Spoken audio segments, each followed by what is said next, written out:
Blackmagic design event is tomorrow. What are your predictions for tomorrow's event? So to dive right into it, I think there's going to be a lot of things, but specifically in the film production with like cameras and things of that nature, I think we're going to see a firmware update for the Ursa Mini Pro 12K and G2, because there's things in the camera that are already built in hardware style that just the software needs to be updated to unlock it, I guess you could say. So for example, you have a gyro information and whatever that chip is, you have that in the Ursa Mini Pro, I think G2 and 12K. I'm not sure about the first gen. All they need is a software to unlock that. And it's been quite a while since we've had a firmware update on the Ursa Mini Pros. So I think hopefully we see that. I do think we're gonna see a new camera. One thing that I noticed with their updated photo for the event that they just updated today is that the sides were now black on the sides. A new photo, new picture, looked like most likely a frame grab, but the sides were black.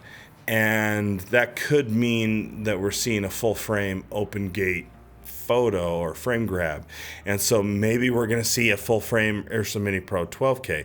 Now, I don't really know what to think in the ways of the ergonomics of the camera. Are we going to see a completely new camera, one that's box style, which I think is very overrated, but I don't really need that, but I don't really care. I just need the camera to function easily.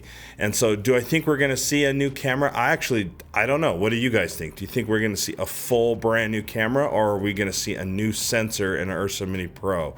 I don't know. I think we could see both. The L mount would change the Ursa Mini Pro 12K flange distance, so maybe they need to make a full new camera and just cut the front off a bit.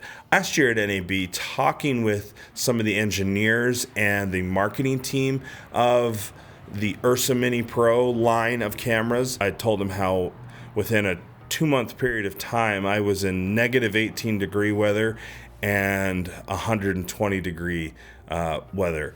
And the Ursa just didn't even skip a beat. And he was like, yeah, it's because we really over-engineered the cooling of that camera. There's just nothing that's going to do anything to it. And I was like, oh, wow.